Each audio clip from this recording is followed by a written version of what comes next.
Victoria, I saw the message in the group chat. Just wanted to confirm with you on everything.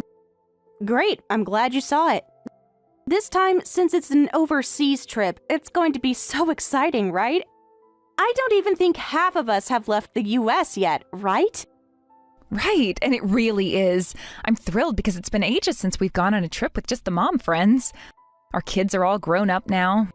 My kids even said they're going camping with their dad. And you know, ever since they hit middle school, they've been in that rebellious phase. They've even started saying things like, "No girls allowed," when I try and hang out with them. Isn't that something? But honestly, because of all that, it feels like we can relax so much more now than we used to. Exactly. You're totally right.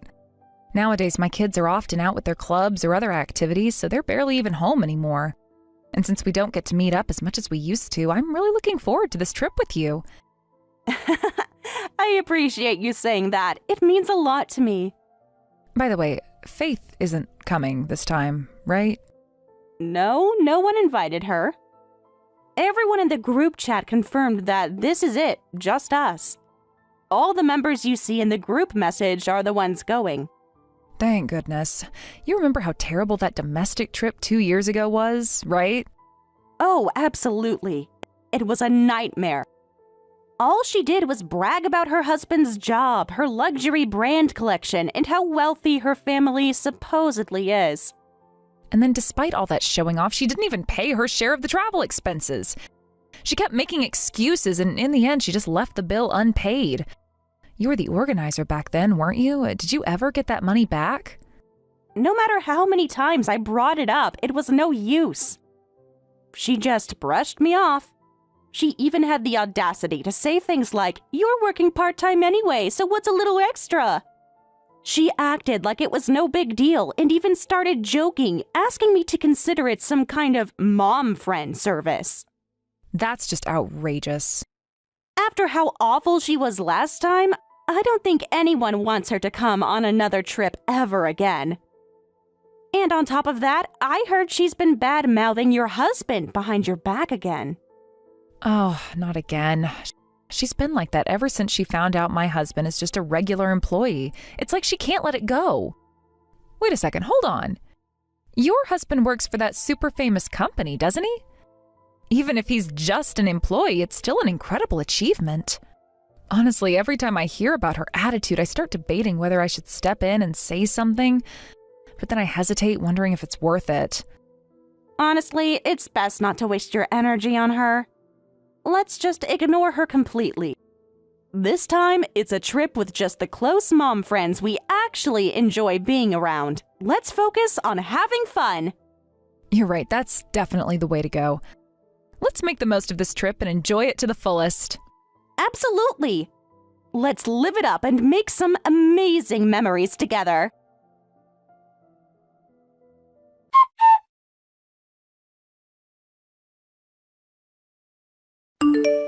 Victoria, hey!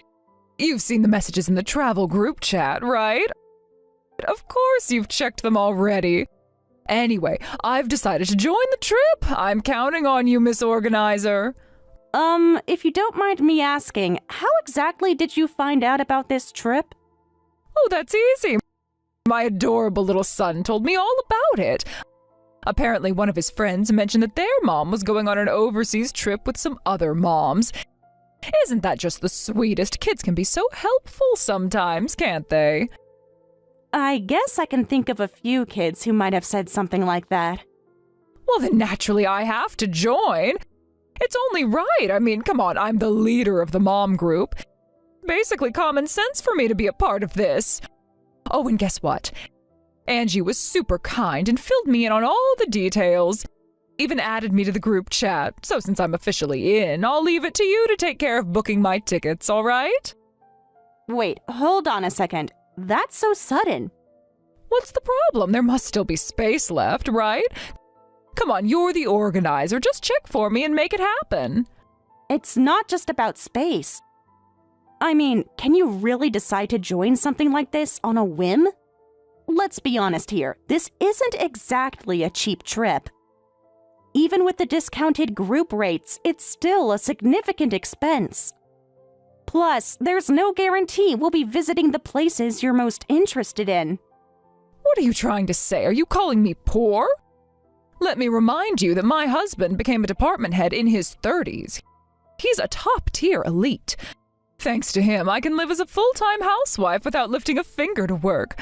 I'm not like you, married to some regular employee. We're in completely different leagues, you know. I wasn't trying to insult you or anything like that. But don't you think that comment was way out of line? Please, look at you, working full-time as a temp just to make ends meet. Your poor husband must be miserable, stuck with a wife who's too busy working to take care of the house properly? Honestly, someone like you has no right to talk back to someone like me. Anyway, I'll be counting on you for the arrangement. I'm really looking forward to this trip, so don't mess it up. And just so you know, saying no isn't an option. Got it? I can't believe this.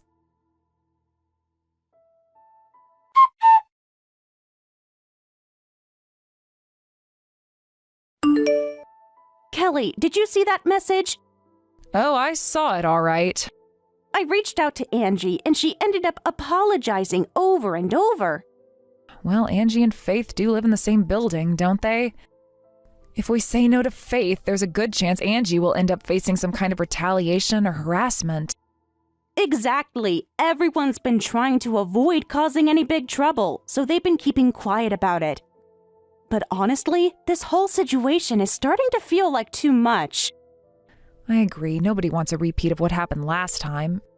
It's infuriating, though, just to let this slide. You're absolutely right. And you know what? I'm beyond angry right now. She constantly says things that make people uncomfortable, always flaunting how rich she supposedly is. But then, when it comes time to actually pay for something, she's irresponsible and leaves others to cover her costs. She tramples all over other people's feelings without a second thought. I've had enough of it. I feel the exact same way. I can already tell she's expecting us to treat her to things during the trip. It's like she's planning to use everyone for her own benefit again. What if we set a rule this time? Like requiring her to pay a set up front before she's allowed to come? Hey, Kelly, there's something I recently found out from my husband that shocked me. It's about Faith's husband. Wait, really? I thought her husband was just some sales manager. What did you hear? The world is really small, isn't it? Apparently, he's one of my husband's clients. And from what my husband's told me, it sounds like things aren't going so well on his end. There's a lot of drama surrounding him right now. I don't have all the details yet, but it seems pretty messy. Wow, seriously? That's some unexpected news. Do you have time to call right now? Let's go over everything. Of course, let's sort this out together.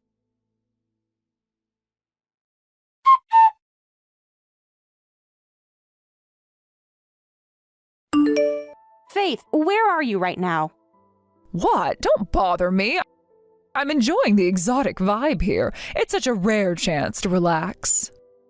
But after we all had lunch together, you just disappeared. You didn't even say anything. We've been waiting for you, but you never came back.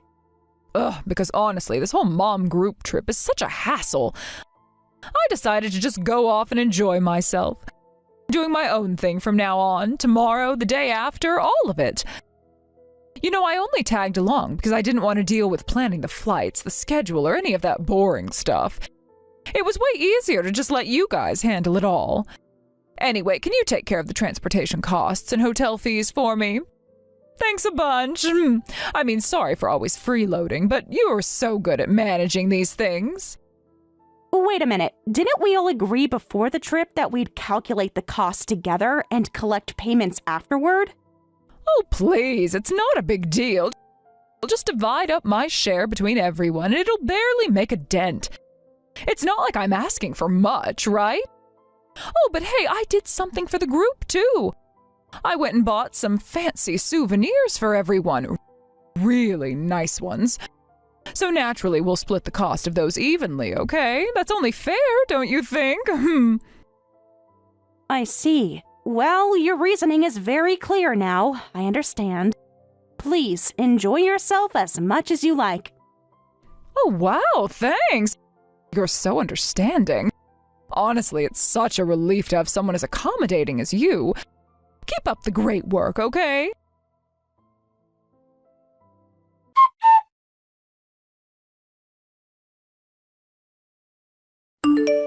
Hey, what's the meaning of this?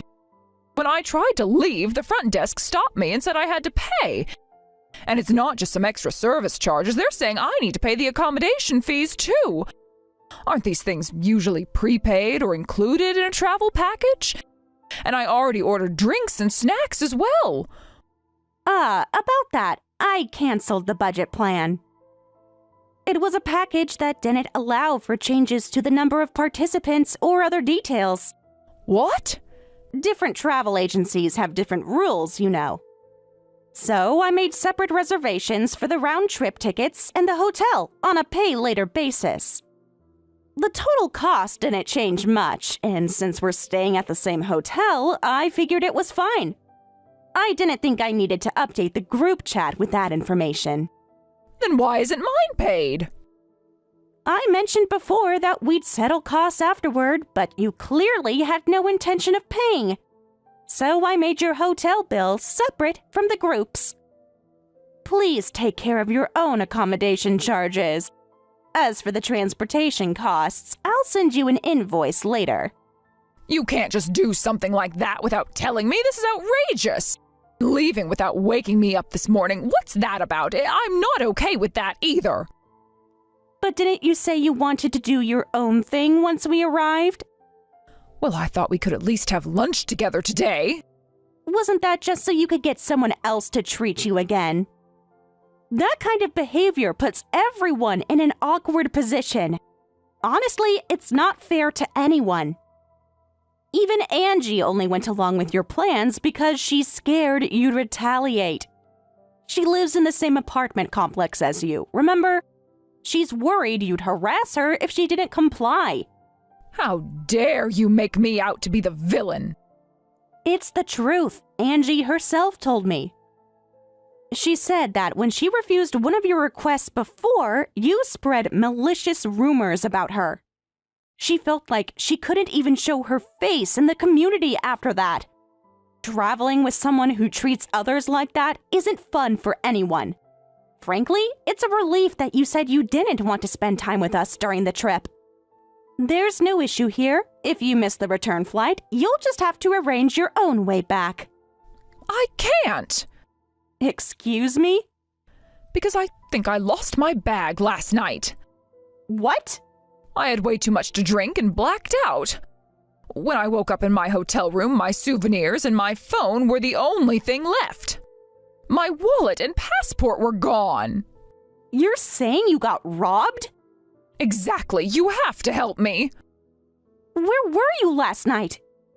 Well, it was at that famous pub. You know, the one in the popular nightlife area. It's big and has a nice atmosphere. Isn't that the place notorious for being a hookup spot? You weren't hanging out with some random guy, were you? What? No, I just happened to meet someone there and we had fun drinking together. He was a foreigner, but his English was so good and he was so charming. Made the evening really enjoyable, so I might have overindulged a bit. Just so you know, I shared a warning about that area in the group chat. It's a hot spot for pickpockets and scammers. They're known to target careless tourists, especially Americans. Apparently, some even learn English just to pull off their scams. No way. So that guy last night only approached me to steal my wallet? I can't believe this. This is your fault. Take responsibility. Come and pick me up immediately. Unfortunately, I can't do that. Why not? Because we've already completed the check-in process for our return flight. Wait, what? Did you check the time? Our flight back to the U.S. is about to depart. No. You can't leave me here. You're the trip organizer. Your job is to take care of everyone. You don't even have your passport. Without it, you can't board a plane. You'll have to go to the consulate and get a temporary passport issued. Also, file a police report about the theft. You've got to be kidding me. I don't even know where the consulate is or how to do any of that. You were supposed to be the organizer. Do something. Ugh, this is why women married to low-level employees are so useless. Then allow me to be blunt. You booked 2 rooms and monopolized one for yourself. You chose to spend every day, except for the first and last, doing your own thing. You've been eating and drinking to your heart's content in the hotel lounge. Don't you think you've been the selfish one here? But shouldn't you have at least checked in on me? Could have warned me if I was heading somewhere dangerous or helped me plan better. I'm not a school trip chaperone. If you decide to act independently, you need to take responsibility for yourself. We're not coming back for you. Find a map and figure it out. As for losing your belongings, you have no one to blame but yourself. I can't believe this is happening.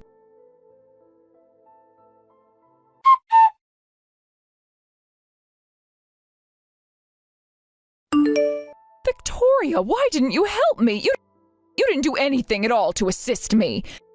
It was such a difficult situation because you refused to get involved and just stayed quiet while I had to handle everything on my own. I don't understand how you could leave me to deal with it all. Oh, Faith, it seems you managed to come back safely after all. You're wrong to say it's safe. It was absolutely awful. Nothing went the way it was supposed to. The biggest problem was the language barrier. I couldn't communicate in English at all. The interpreter was only available by phone, which made it worse. I couldn't even get my passport reissued on time. And when I tried to send money to cover hotel costs, I had to endure so much humiliation. Do you know what that felt like? I couldn't even face my husband or children after that. How could I look them in the eye after what happened? But Faith, didn't this whole situation start because of you?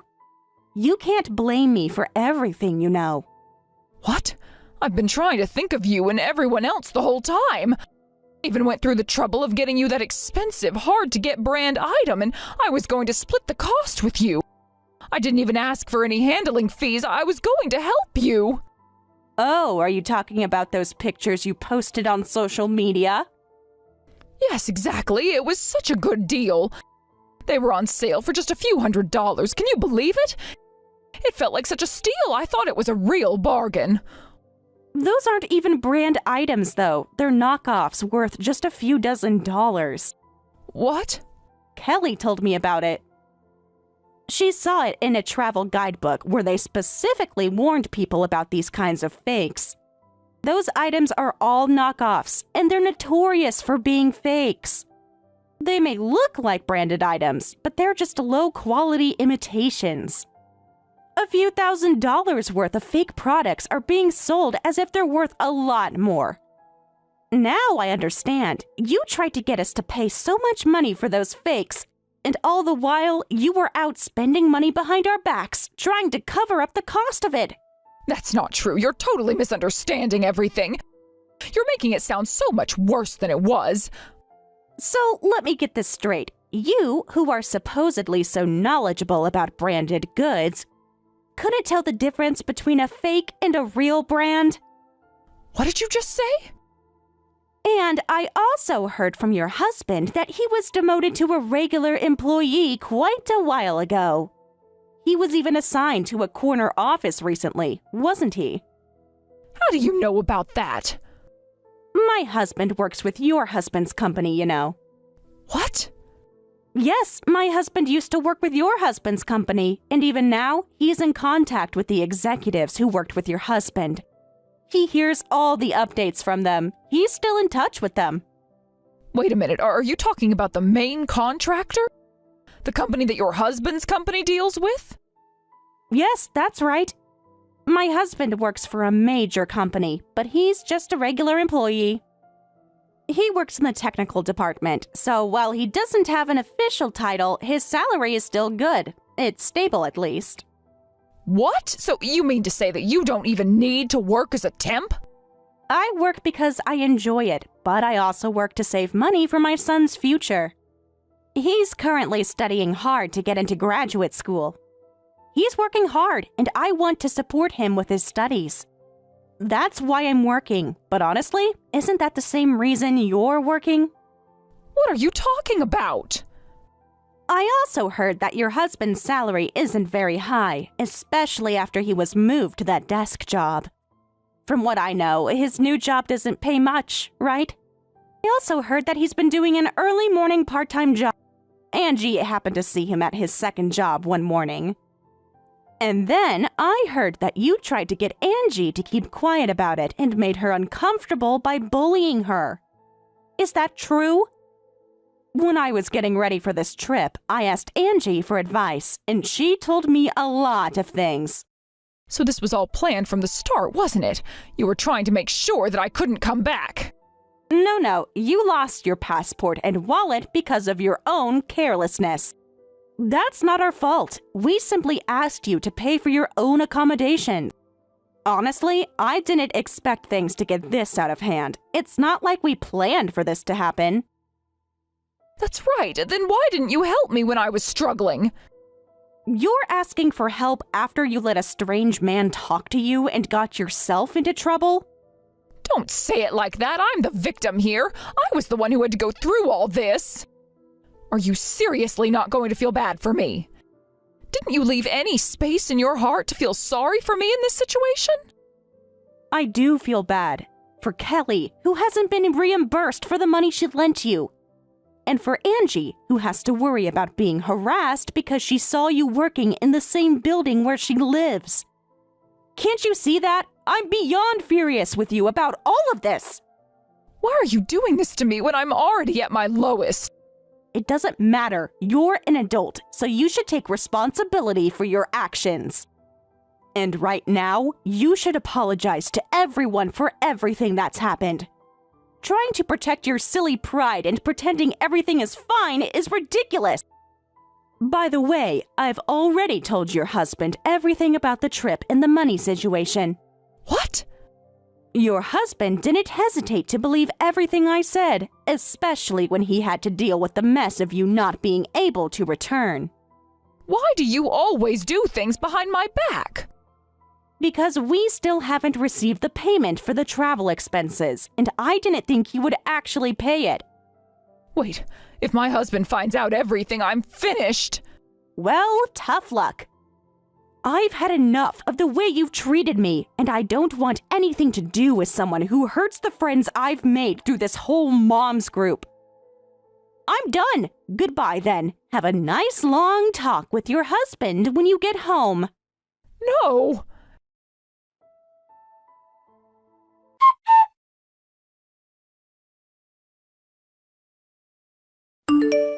Help me, Victoria. What's going on now? My husband found out everything about what happened, and it looks like he's going to divorce me. Oh, that sounds really serious.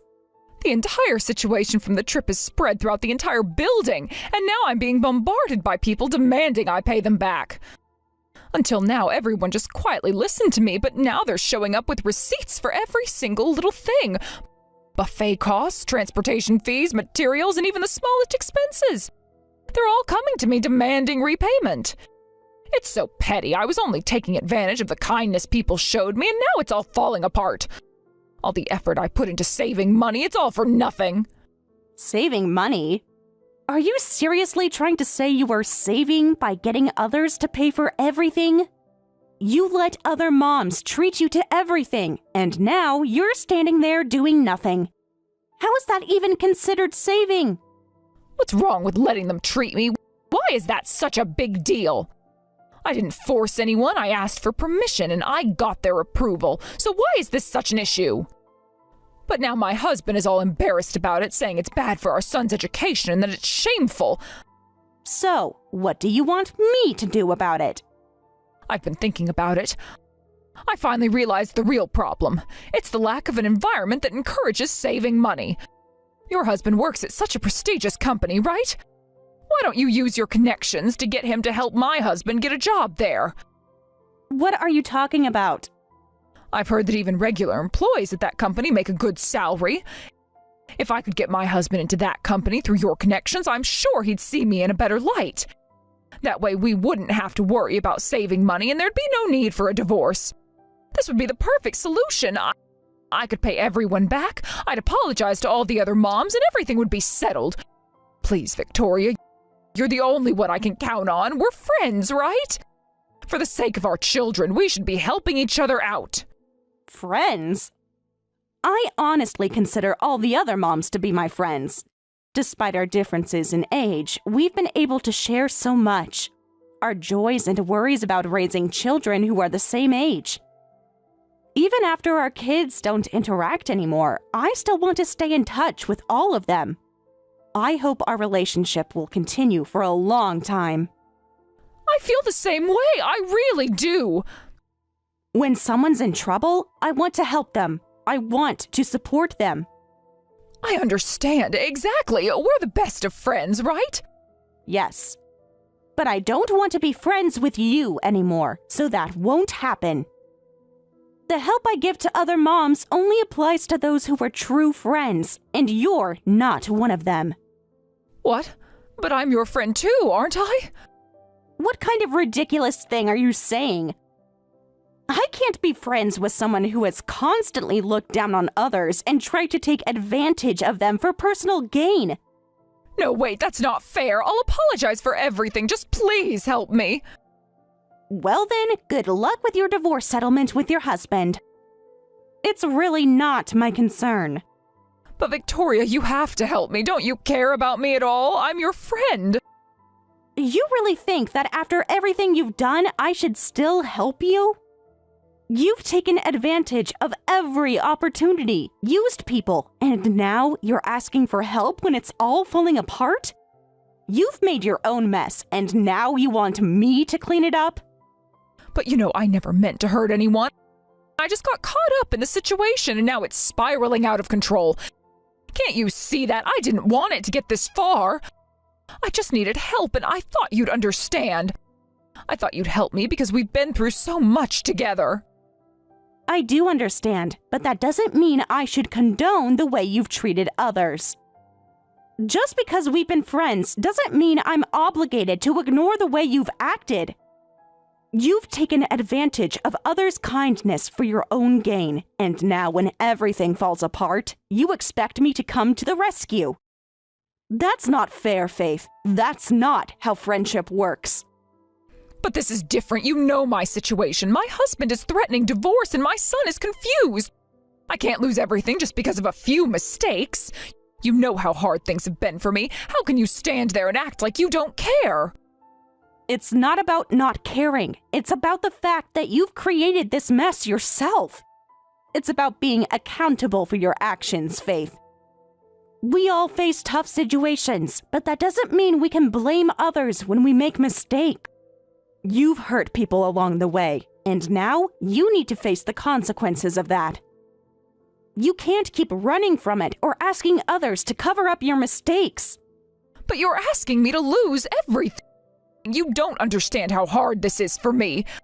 My family, my reputation, everything is on the line. Can't you just be a little more understanding? I do understand that you're facing a tough time, but you can't expect sympathy when you've treated people poorly. You've taken advantage of your friends, and now you want them to clean up your mess? That's not how it works, Faith. If you want to get through this, you need to take responsibility and make things right with those you've wronged. Only then can you start to rebuild.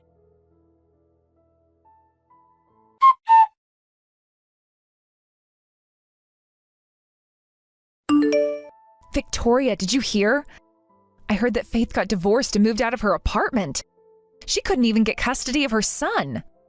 Really? That's so unusual. Apparently her son found out everything about Faith's actions. He said he was ashamed of himself for not realizing earlier that someone like her could even be his mother. He saw through everything and now can't even believe that he was once so blind. Wow, if your son says something like that, it must really hurt. It's one thing for others to say it, but to hear it from your own child? Yes, it must be incredibly painful for her. As a parent, it's probably the hardest thing to hear from your child. But honestly, I think in this situation, it's probably for the best. It's not easy being a mother, especially when you're confronted with the reality that your own child is aware of your wrongdoings. It must be heartbreaking to have to face that kind of truth. But the situation isn't just about the emotional pain, it's also about the money. The amount I personally got back was only $500, but when you add up everything everyone else is asking for, the total is actually over $5,000. That's a lot of money, and even a middle schooler would be able to tell that it's too much. I think anyone would realize how ridiculous that amount is, especially considering the circumstances, and people are now demanding payment for all sorts of things. My son is going through his rebellious phase, like most kids do, but, I think children are always watching their parents. Even when they're angry or upset, they see everything. I really believe that kids notice things that we don't always realize. Makes me think about how I should be setting a good example for him. Even though he may not always show it, I want to be the kind of mother he won't ever be ashamed of. I understand that completely. It's important to remember that no matter what, children pay attention to what we do, whether we like it or not. I really don't want to end up being someone who hides behind false excuses or uses people's kindness just to save a little money. Exactly. There has to be some decency between us mom friends. We're supposed to be there for each other, and there's a certain level of respect we should show no matter what. I know things get tough sometimes, and we all struggle with different things, but that doesn't mean we should take advantage of the trust we have with each other. At the end of the day, I want to teach my son that integrity matters more than anything.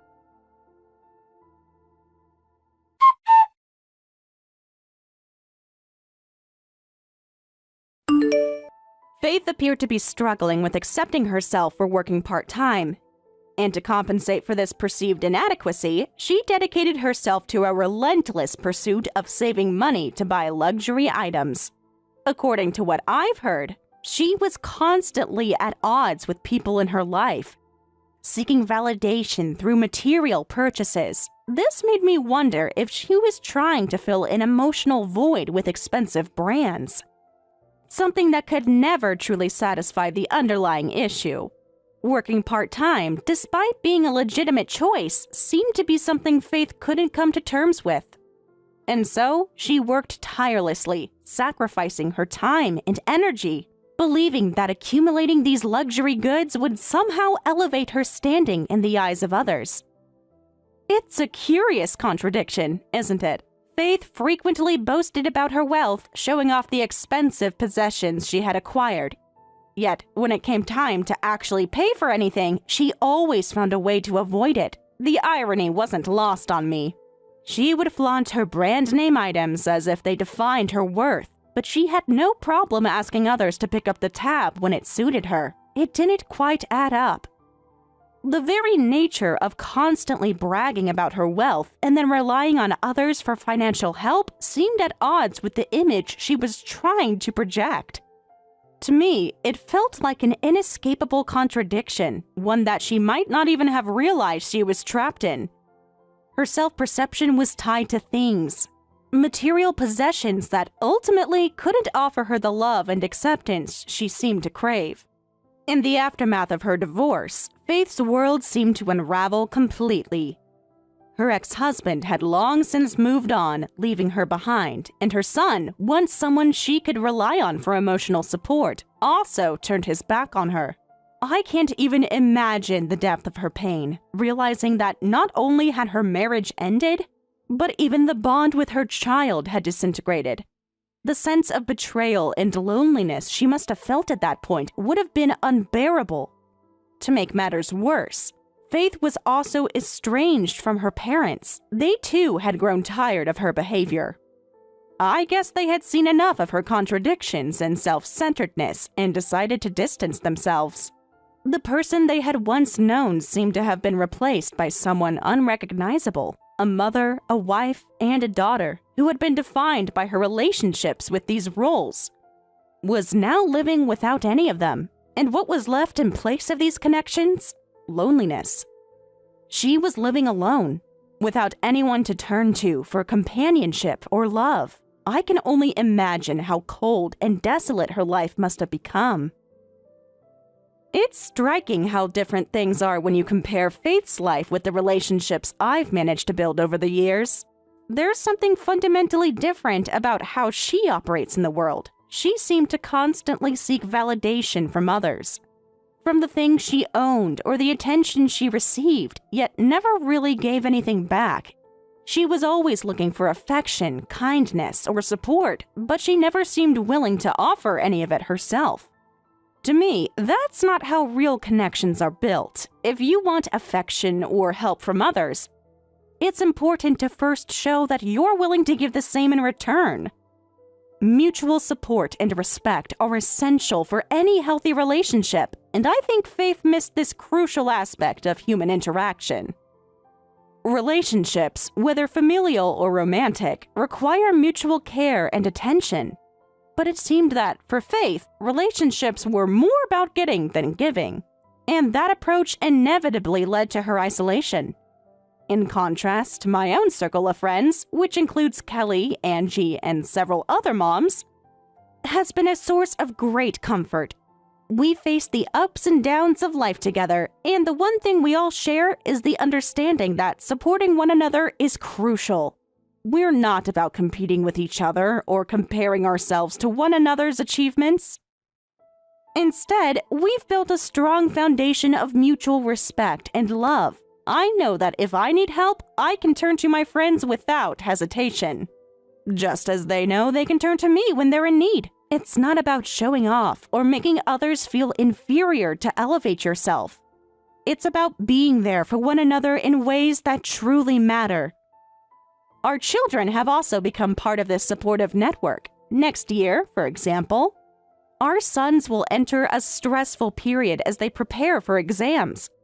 Rather than letting this time be filled with anxiety and fear, we're working together to support them through it. We've been encouraging one another, offering advice, and trying to keep everyone's spirits high. We understand the pressure they'll face, and we've decided that the best way to get through it is together.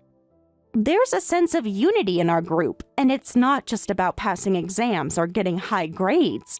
It's about the emotional and psychological support that we can give each other to navigate such a stressful period.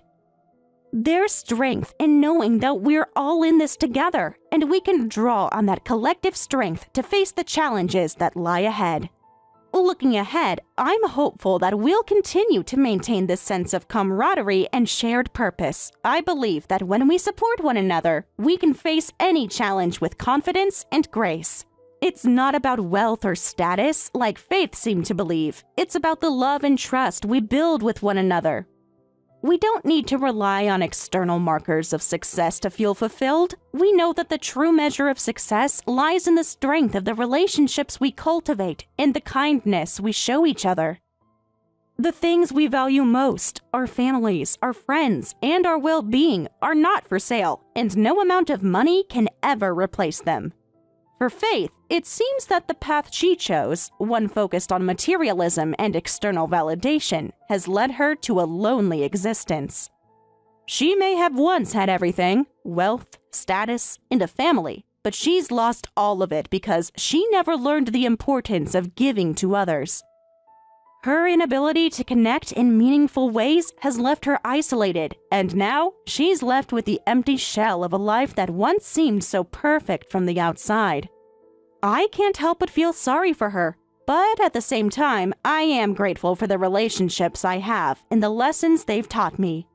As I reflect on my own life, I realize that the true treasures are not the things we own, but the people we share our lives with.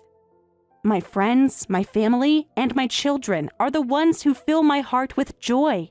I'm grateful every day for the bonds we formed, and I know that as long as we continue to nurture these relationships, we'll be able to weather any storm together. We'll be able to face the challenges ahead with strength, knowing that we are not alone. And that is a far greater reward than anything that money could ever buy.